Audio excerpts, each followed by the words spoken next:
Nosso próximo tema, continuando ainda falando sobre equipamentos utilizados dentro do serviço de urgência e emergência. Então, agora nesse tópico, falando sobre ventilação mecânica invasiva e não invasiva. Bom, então quando é utilizada essa ventilação mecânica? Então, toda vez que o paciente, toda vez que um cliente, um paciente, uma vítima, ela precisar de uma substituição da sua respiração, então é utilizado um suporte de ventilação mecânica. Ou seja, esse paciente, esse cliente, essa vítima, por algum motivo não consegue respirar sozinho. Então, ele precisa de uma substituição dessa respiração.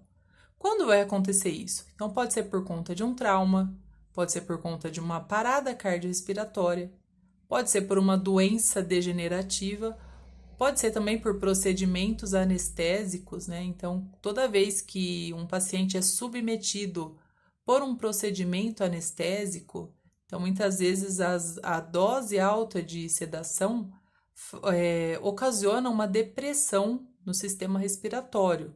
Isso faz com que aquele paciente não consiga respirar sozinho. Então, ele vai precisar de um auxílio de uma ventilação mecânica.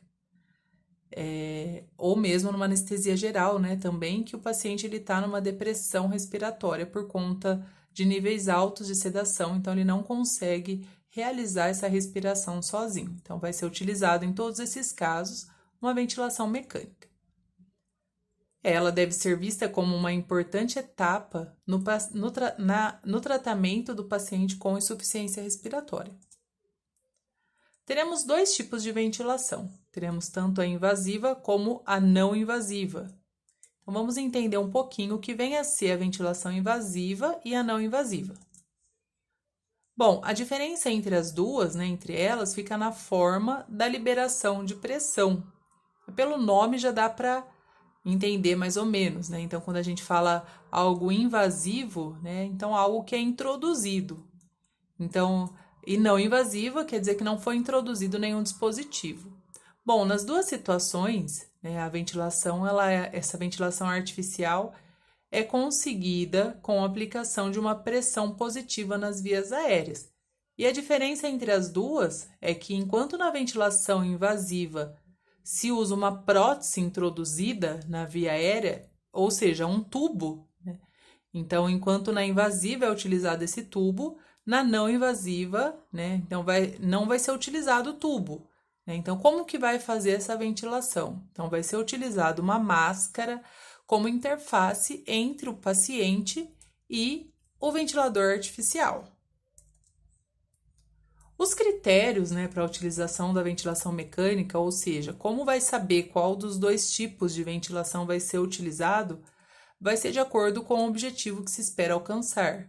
Por exemplo, numa situação de urgência, quando o risco de vida não permite uma boa avaliação, então é mais apropriado, que ocorra uma ventilação mecânica, auxiliada por parâmetros de laboratório. Ou seja, o que quer dizer isso? Então, numa situação em que dá para ser feito, essa avaliação, dá para, no caso, um paciente internado, que dá para acompanhar os parâmetros de laboratório, acompanhar a saturação de oxigênio, então a gente até consegue realizar uma ventilação não invasiva, o que numa situação de uma emergência não conseguiria se fazer a utilização dessa ventilação. As principais indicações para iniciar o suporte ventilatório são, então, reanimação devido a uma parada cardiorrespiratória, hipoventilação e apneia, insuficiência respiratória. E quanto à ventilação invasiva, quando ela vai ser utilizada? Então, em toda situação em que é necessário manter uma via aérea segura, então essa intubação ela é indicada. Pode ser também por uma questão de emergência, ou mesmo pode ser no caso de um paciente que vai ser submetido a uma cirurgia. Então, quem vai decidir isso vai ser o anestesista. Mas as principais indicações são parada cardiorrespiratória, uma insuficiência respiratória, um choque, no caso um pós-operatório também. Aqui a gente tem o desenho, né, de um paciente recebendo uma ventilação mecânica invasiva, ou seja, o tubo está introduzido e conectado no sistema de respirador. E a não invasiva, quando ela vai ser utilizada? Então, ela vai ser utilizada no desmame da ventilação mecânica. Ou seja, então no caso, esse paciente, ele precisa, né, ser estubado o quanto antes, até por uma questão de infecção hospitalar, né, porque a gente vai oferecer muitos riscos ao paciente com uma ventilação invasiva, né, então, nesse caso desse paciente que ele ainda não está pronto para realizar essa respiração sem o auxílio, então é feita a extubação e o paciente ele passa a receber uma ventilação não invasiva como um suporte ventilatório, né? Isso vai evitar que esse paciente, né, receba uma nova intubação. Pode ser em pacientes com DPOC também, insuficiência respiratória, pode ser uma crise aguda de asma. Bom, quais são os benefícios da ventilação não invasiva? Então, o primeiro ponto é que a gente tem altos índices de infecção hospitalar por conta da intubação, né? Da intubação, que é um procedimento invasivo. Essa pneumonia nosocomial é aquela pneumonia que é envolvida com a intubação, né? Com a contaminação de uma intubação. Então, os principais benefícios da ventilação não invasiva é que não invade o paciente, né? Você acaba diminuindo o risco de infecção, né? Outra coisa também, outro ponto positivo, outro benefício é que quando ele é feito de forma correta, né, esse suporte não invasivo, então ele pode trazer grande eficácia no tratamento de hipoxemia, né, de pacientes com insuficiência respiratória. Tá? E esses pacientes acabam tendo um tempo menor de internação dentro de uma UTI. Aqui a gente tem um desenho, né, de um paciente em ventilação mecânica não invasiva. A gente vê aqui o respirador, o circuito, porém esse paciente ele não tem nada introduzido, né, na sua via oral. A gente vê que ele está com uma máscara de interface e ele está recebendo essa ventilação não invasiva.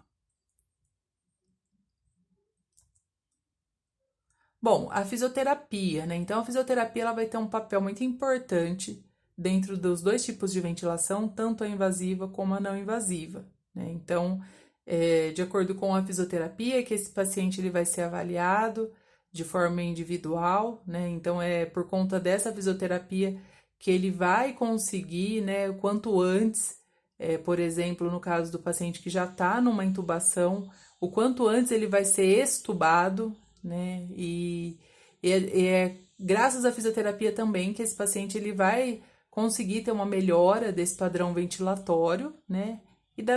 Dessa mecânica pulmonar.